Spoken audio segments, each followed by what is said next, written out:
మరి మేడ్చల్ నియోజకవర్గంలో ప్రత్యేకించి మంత్రి మల్లారెడ్డి గారు ఉండి చాలా అభివృద్ధి చేసిన నేను అని చెప్పిండ్రు.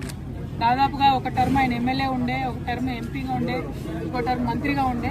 కానీ ఇప్పుడు ఎక్కడ చూసినా జవహర్ నగర్ కావచ్చు, మేము దమ్మాయిగూడ కావచ్చు, అన్ని ఏరియాస్ తిరుక్కుంటూ వస్తున్నాం. ఎక్కడ చూసినా మౌలికమైనటువంటి వసతులు, తాగునీరు కానీ, రోడ్లు కానీ, స్కూళ్ళు కానీ, హాస్పిటల్ కానీ ప్రతి ఒక్కదానికి ప్రజలు ఇబ్బంది పడుతున్నటువంటి పరిస్థితి. అన్నిటికన్నా దారుణం ఏంటంటే ఇంత పెద్ద మేడ్చల్, మొత్తం ఇండియాలోనే అతిపెద్ద ఎమ్మెల్యే కాన్స్టిట్యున్సీ అని చెప్పుకునే మేడ్చల్లో, హైదరాబాద్కి కూతవేటి దూరంలో ఉన్న మేడ్చల్లో ప్రభుత్వ జూనియర్ కళాశాల కావచ్చు, ప్రభుత్వ డిగ్రీ కళాశాల కావచ్చు తక్కువనే.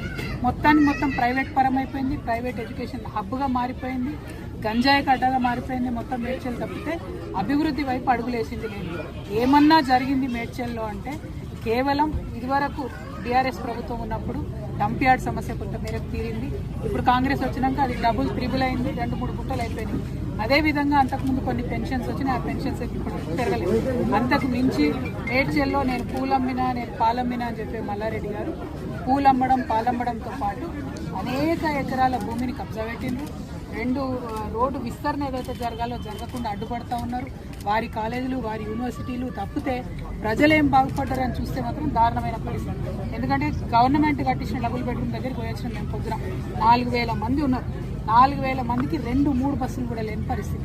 మరి మినిస్టర్గా ఉండి, లేబర్ మినిస్టర్గా ఉండి కనీస మానవ హక్కుల కోసం ఆలోచించాల్సింది, అది చేయలేదు. ఇప్పుడు జవహర్ నగర్ మొత్తం ఏరియా అంతా చూస్తున్నాం. అందరితో కూడా 58, 59 జీవో కింద పైసలు కట్టించుకున్నారు రిజిస్ట్రేషన్.